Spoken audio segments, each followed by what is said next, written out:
Capítulo 12. Trabajando en mis notas había tropezado con varias preguntas. ¿Es la neblina verde, como el guardián, algo que debe vencerse para ver? Dije a don Juan apenas nos sentamos ambos bajo su ramada el 8 de agosto de 1969. Sí, hay que vencer a todo eso, respondió. ¿Cómo puedo vencer a la neblina verde? Del mismo modo que debiste vencer al guardián, dejándolo que se vuelva nada. ¿Qué debo hacer? Nada. Para ti la neblina verde es mucho más fácil que el guardián. Le caes bien al espíritu del ojo de agua, mientras que tus asuntos con el guardián estaban muy lejos de tu temperamento. Nunca viste realmente al guardián. Quizá porque no me caía bien. ¿Y si encontrara yo un guardián que me gustase? Ha de haber personas a quienes el guardián que yo vi les parecería hermoso. ¿Lo vencerían porque les caería bien? No, sigue sin entender. No importa cómo te caiga el guardián. Mientras tengas cualquier sentimiento hacia él, el guardián permanecerá igual, monstruoso, hermoso o lo que fuese. En cambio, si no tienes sentimiento alguno hacia él, el guardián se volverá nada y todavía estará allí frente a ti. La idea de que algo tan colosal como el guardián pudiera hacerse nada y sin embargo seguir allí carecía en absoluto de sentido. Imaginé que era una de las premisas alógicas del conocimiento de don Juan.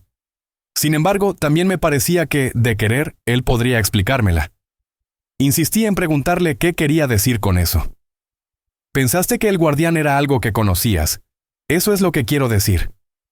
Pero yo no pensé que fuera algo que yo conocía. Pensaste que era feo. Tenía un tamaño imponente. Era un monstruo. Tú conoces todas esas cosas. Así que el guardián fue siempre algo que conocías, y como era algo que conocías, no lo viste. Ya te dije, el guardián tenía que volverse nada y sin embargo tenía que seguir parado frente a ti. Tenía que estar allí y tenía, al mismo tiempo, que ser nada. ¿Cómo puede ser, don Juan? Lo que usted dice es absurdo. Sí, pero eso es ver. No hay en realidad ningún modo de hablar sobre eso. Ver, como te dije antes, se aprende viendo. Al parecer no tienes problema con el agua. El otro día casi la viste. El agua es tu coyuntura. Ahora solo necesitas perfeccionar tu técnica de ver. Tienes un ayudante poderoso en el espíritu del ojo de agua. Ahí tengo otra preguntota, don Juan. Puedes tener todas las preguntotas que quieras, pero no podemos hablar del espíritu del ojo de agua en estos rumbos. De hecho, es mejor no pensar en eso para nada. Para nada. De lo contrario, el espíritu te atrapará, y si eso ocurre, no hay manera de que ningún hombre vivo te ayude. De modo que cierra la boca y piensa en otra cosa. A eso de las 10 de la mañana siguiente, don Juan desenfundó su pipa, la llenó de mezcla para fumar, y me la entregó con la indicación de que la llevara a la ribera de la corriente. Sosteniendo la pipa en ambas manos, me las ingenié para desabotonar mi camisa y poner dentro la pipa y apretarla. Don Juan llevaba 2 petates y una bandejita con brasas. Era un día soleado. Nos sentamos en los petates, a la sombra de una pequeña arboleda de breas en la orilla misma del agua. Don Juan metió un carbón en el cuenco de la pipa y me dijo que fumara. Yo no tenía ninguna aprensión, ningún sentimiento exaltado.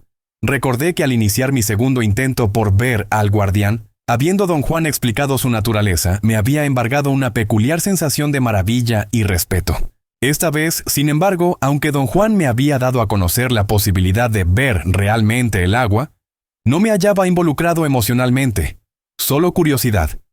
Don Juan me hizo fumar 2 tantos de lo que había fumado en ocasiones anteriores. En algún momento se inclinó a susurrar en mi oído derecho que iba a enseñarme a usar el agua para moverme. Sentí su rostro muy cercano, como si hubiera puesto la boca junto a mi oreja. Me dijo que no observara el agua, sino enfocara los ojos en la superficie y los tuviera fijos hasta que el agua se tornase una niebla verde. Repitió una y otra vez que yo debía poner toda mi atención en la niebla hasta no discernir ninguna otra cosa. Mira el agua frente a ti. Oí que decía. Pero no dejes que su sonido te arrastre a ningún lado.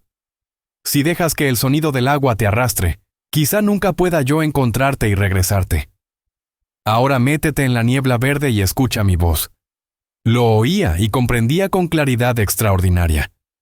Empecé a mirar fijamente el agua y tuve una sensación muy peculiar de placer físico.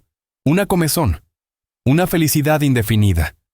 Miré largo tiempo pero sin detectar la niebla verde. Sentía que mis ojos se desenfocaban y tenía que esforzarme por seguir mirando el agua. Finalmente no pude ya controlar mis ojos y debo haberlos cerrado. ¿O acaso fue un parpadeo? O bien simplemente perdí la capacidad de enfocar. En todo caso, en ese mismo instante el agua quedó fija. Cesó de moverse. Parecía una pintura. Las ondas estaban inmóviles. Entonces el agua empezó a burbujear. Era como si tuviese partículas carbonadas que explotaban de una vez. Por un instante vi la efervescencia como una lenta expansión de materia verde. Era una explosión silenciosa. El agua estalló en una brillante neblina verde que se expandió hasta rodearme. Permanecí suspendido en ella hasta que un ruido muy agudo, sostenido y penetrante lo sacudió todo. La niebla pareció congelarse en las formas habituales de la superficie del agua. El ruido era un grito de don Juan. «¡Oye!», cerca de mi oído. Me dijo que prestara atención a su voz y regresara a la niebla y esperara su llamada. Dije «Ok», en inglés, y oí el ruido crepitante de su risa. «Por favor, no hables», dijo. «Guárdate tus ok's». Podía oírlo bien. El sonido de su voz era melodioso y sobre todo amigable. Supe eso sin pensar. Fue una convicción que me llegó y luego pasó. La voz de don Juan me ordenó enfocar toda mi atención en la niebla, pero sin abandonarme a ella. Dijo repetidas veces que un guerrero no se abandona a nada, ni siquiera a su muerte. Volví a sumergirme en la neblina y advertí que no era niebla en absoluto, o al menos no era lo que yo concibo como niebla. El fenómeno neblinoso se componía de burbujas diminutas, objetos redondos que entraban en mi campo de visión y salían de él, desplazándose como si estuviesen a flote. Observé un rato sus movimientos. Luego, un ruido fuerte y distante sacudió mi atención y perdí la capacidad de enfoque y ya no pude percibir las burbujitas. Solo tenía conciencia de un resplandor verde, amorfo, como niebla. Solo tenía conciencia de un resplandor verde, amorfo, como niebla. Oí de nuevo el ruido y la sacudida que me dio hizo desaparecer la niebla inmediatamente, y me hallé mirando el agua de la zanja de irrigación. Entonces volví a oírlo, ahora mucho más cerca. Era la voz de don Juan. Me estaba diciendo que le prestara atención, porque su voz era mi única guía. Me ordenó mirar la ribera de la corriente y la vegetación directamente ante mis ojos. Vi algunos juncos y un espacio libre de ellos. Era un recoveco en la ribera. Un sitio donde don Juan cruza para sumergir su balde y llenarlo de agua. Tras unos momentos, don Juan me ordenó regresar a la niebla y me pidió nuevamente prestar atención a su voz, porque iba a guiarme para que yo aprendiera a moverme. Dijo que al ver las burbujas debía abordar una de ellas y dejar que me llevara. Lo obedecí y de inmediato me rodeó la neblina verde, y luego vi las burbujas diminutas. Oí nuevamente la voz de don Juan como un retumbar extraño y atemorizante. En el momento de oírla, empecé a perder la capacidad de percibir las burbujas. «Monta una de esas burbujas», lo oí decir. Pugné por conservar mi percepción de las burbujas verdes y a la vez seguir oyendo la voz. No sé cuánto tiempo me esforcé, pero de pronto me di cuenta de que podía escuchar a don Juan y seguir viendo las burbujas, que aún pasaban despacio, flotantes, por mi campo de percepción. La voz de don Juan seguía instándome a seguir una de ellas y montarla. Me pregunté cómo se suponía que yo hiciera eso, y automáticamente pronuncié en inglés la palabra «¿cómo?». Sentí que la palabra se hallaba muy dentro de mí y que al ir saliendo me llevaba a la superficie. La palabra era como una boya que surgiera de mi hondura. Me oí decir «how» y me sonó a aullido de perro. Don Juan aulló a su vez, también como perro, y luego hizo como coyote y rió. Me pareció muy gracioso y mi risa en verdad brotó. Con mucha calma, don Juan me dijo que me adhiriera a una burbuja siguiéndola. «Regresa otra vez», dijo. «Entra en la niebla. En la niebla». Al regresar advertí que las burbujas se movían más despacio y que tenían ahora el tamaño de un balón. De hecho, eran tan grandes y lentas que yo podía examinar cualquiera detalladamente. No eran en realidad burbujas. No eran como una burbuja de jabón, ni como un globo, ni como ningún recipiente esférico. No contenían nada, pero se contenían. Tampoco eran redondas, aunque al percibirlas por vez primera, yo habría podido jurar que lo eran, y la imagen que acudió a mi mente fue burbujas. Las observaba como si me hallase mirando por una ventana. Es decir, el marco de la ventana no me permitía seguirlas, solo verlas entrar y salir de mi campo de percepción. Pero cuando dejé de verlas como burbujas, fui capaz de seguirlas. En el acto de seguirlas me adherí a una y floté con ella. Sentía realmente estar en movimiento. De hecho, yo era la burbuja, o esa cosa que parecía burbuja. Entonces oí el sonido agudo de la voz de don Juan. Me sacudió y perdí el sentimiento de ser aquello. El sonido era en extremo temible, una voz remota, muy metálica, como si don Juan hablara por un altoparlante. Discerní algunas palabras. «Mira las orillas», dijo. Vi un gran cuerpo de aguas. El agua se precipitaba. Se oía su fragor. «Mira las orillas», me ordenó de nuevo don Juan. Vi un muro de concreto. El sonido del agua se hizo terriblemente fuerte. El sonido me envolvió. Entonces cesó instantáneamente, como si lo cortaran. Tuve la sensación de negrura, de sueño. Me di cuenta de estar echado en la zanja de riego. Don Juan tarareaba salpicando agua en mi rostro. Luego me sumergió en la zanja. Jaló mi cabeza hasta sacarla por encima de la superficie y me dejó descansarla en la ribera mientras él me sostenía por el cuello de la camisa. Tuve una sensación de lo más agradable en los brazos y las piernas. Los estiré. Los ojos, cansados, me ardían. Alcé la mano derecha para frotarlos. Fue un movimiento difícil. Mi brazo pesaba.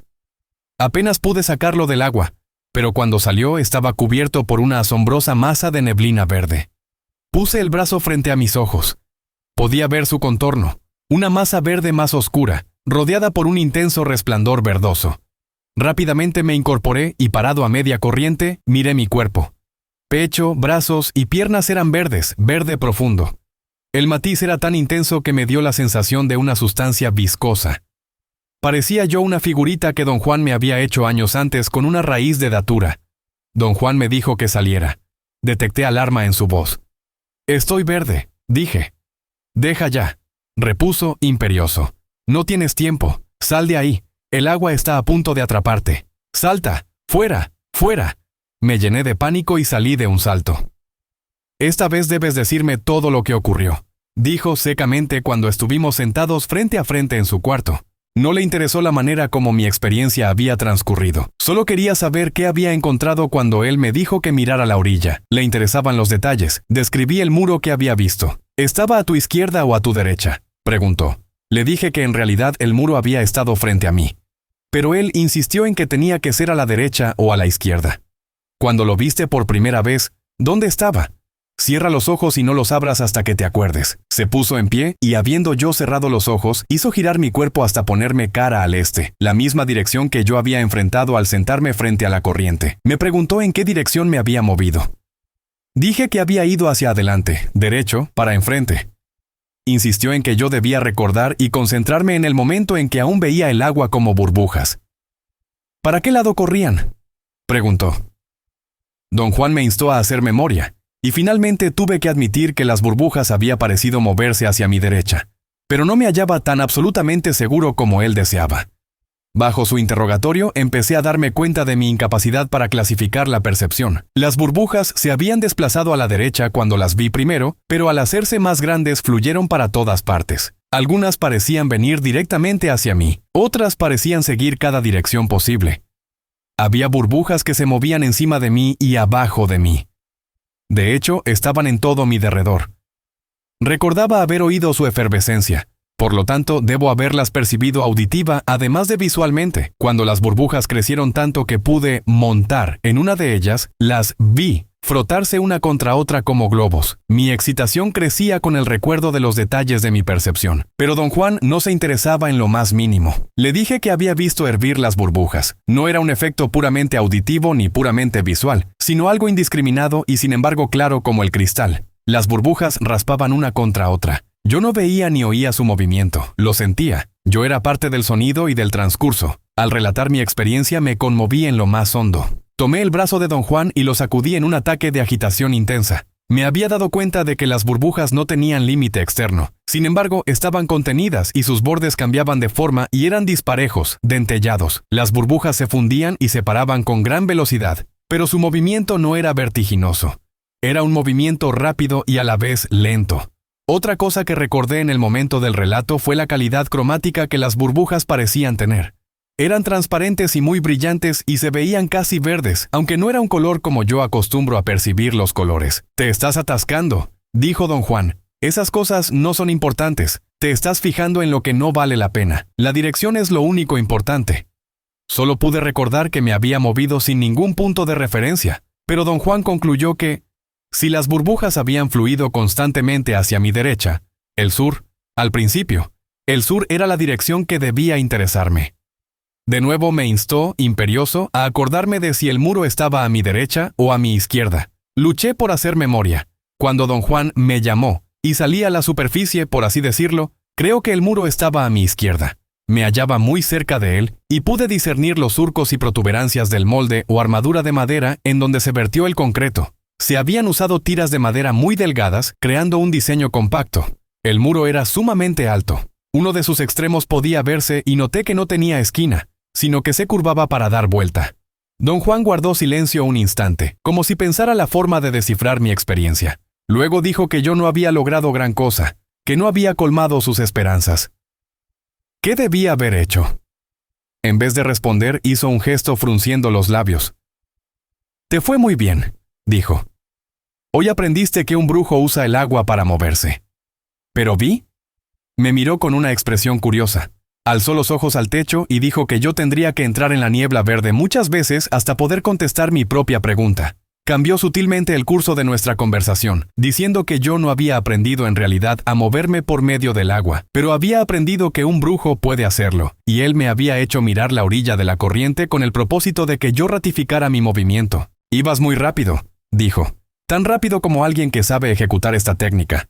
Tuve que apurarme para que no me dejaras atrás. Le supliqué explicar lo que me había ocurrido desde el principio. Rió, meneando la cabeza lentamente, como incrédulo. Tú siempre insistes en saber las cosas desde el principio, dijo. Pero no hay ningún principio. El principio está solo en tu pensamiento. Yo pienso que el principio fue cuando fumé junto al agua, dije.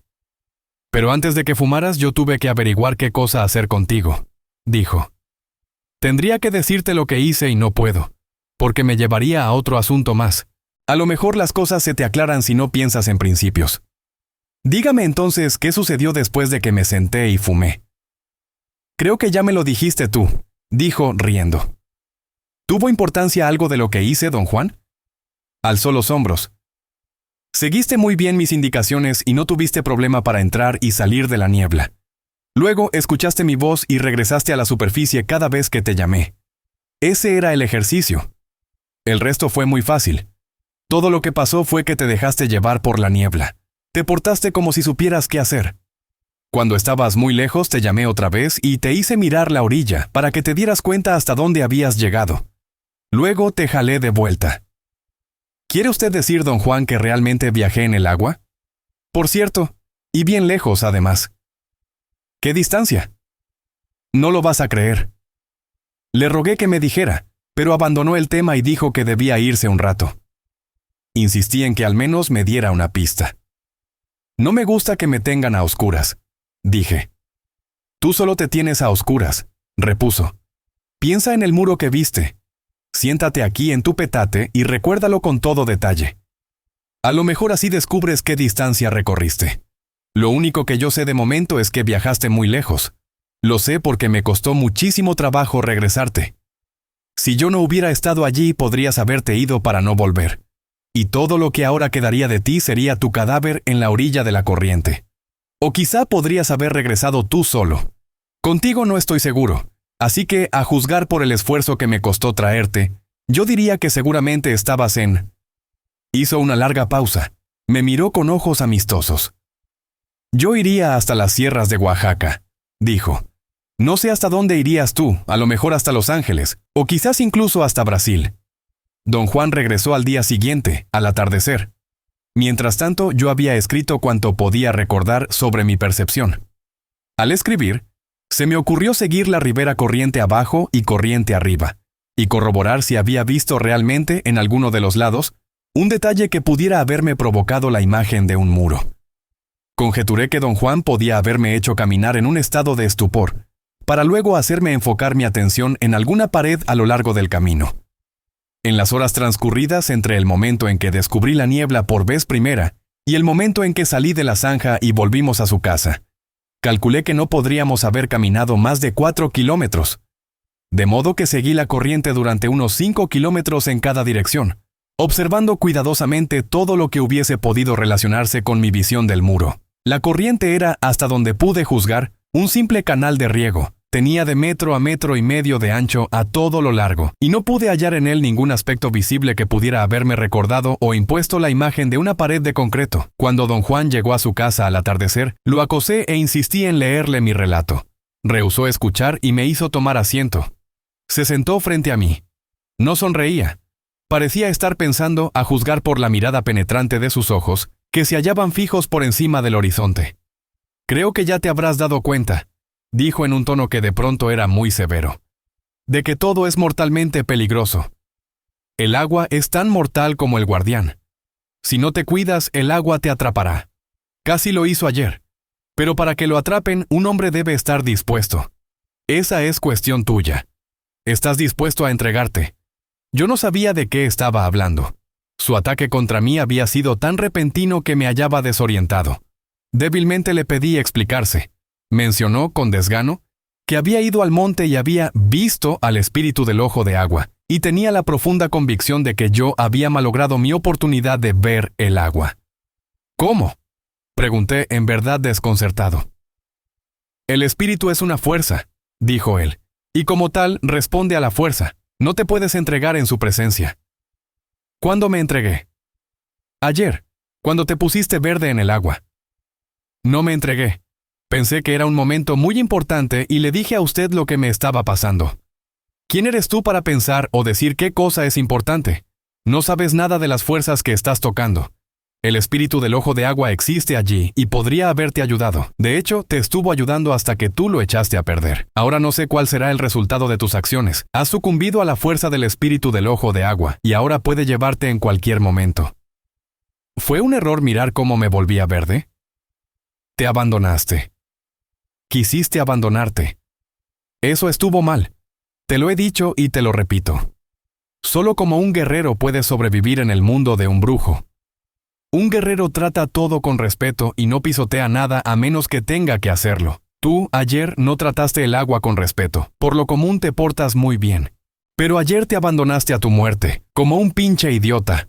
Un guerrero no se abandona a nada, ni siquiera a su muerte.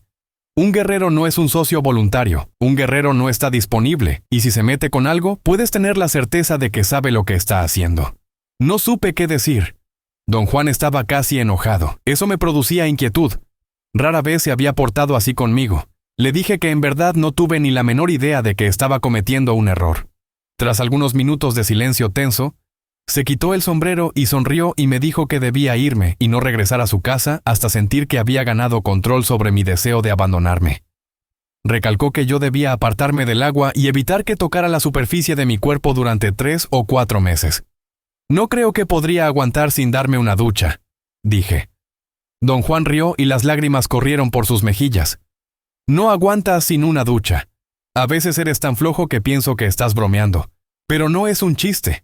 A veces realmente no tienes ningún control, y las fuerzas de tu vida te agarran con entera libertad». Aducí que era humanamente imposible estar controlado en todo momento. Él sostuvo que para un guerrero no había nada fuera de control. Yo traje a colación la idea de los accidentes y dije que lo ocurrido en la zanja de riego podía sin duda considerarse como tal, pues yo actué sin intención y sin conciencia de mi conducta impropia. Hablé de diversas personas que habían sufrido infortunios explicables como accidentes. Me referí en especial a Lucas, un excelente viejo yaqui que resultó herido al volcarse el camión que conducía. «Me parece que es imposible evitar los accidentes», dije. «Ningún hombre puede controlar todo cuanto lo rodea». «Cierto», dijo don Juan cortante. «Pero no todo es un accidente inevitable. Lucas no vive como guerrero. De lo contrario, sabría que está esperando y por qué espera, y no habría manejado ese camión estando borracho. Se estrelló contra las peñas porque estaba borracho, y destrozó su cuerpo por nada. La vida para un guerrero es un ejercicio de estrategia», prosiguió don Juan. «Pero tú quieres hallar el significado de la vida. A un guerrero no le importan los significados. Si Lucas viviera como guerrero, y tuvo su oportunidad como todos tenemos la nuestra, armaría su vida estratégicamente.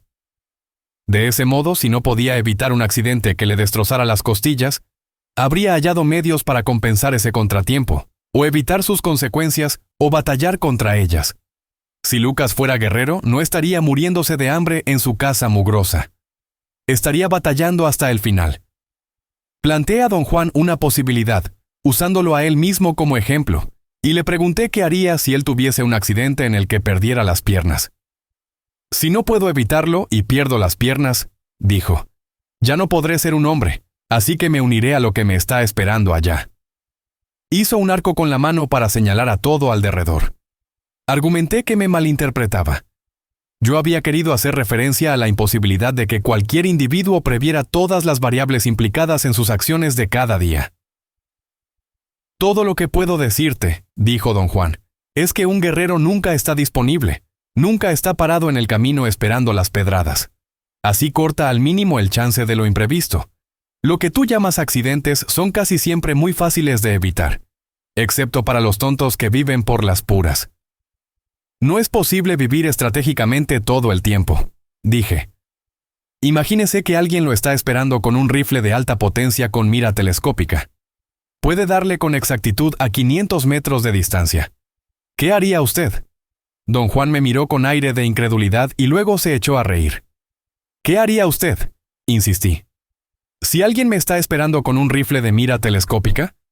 Dijo, obviamente en son de burla. Si alguien está escondido fuera de vista esperándolo, no tiene usted el menor chance, no puede parar una bala.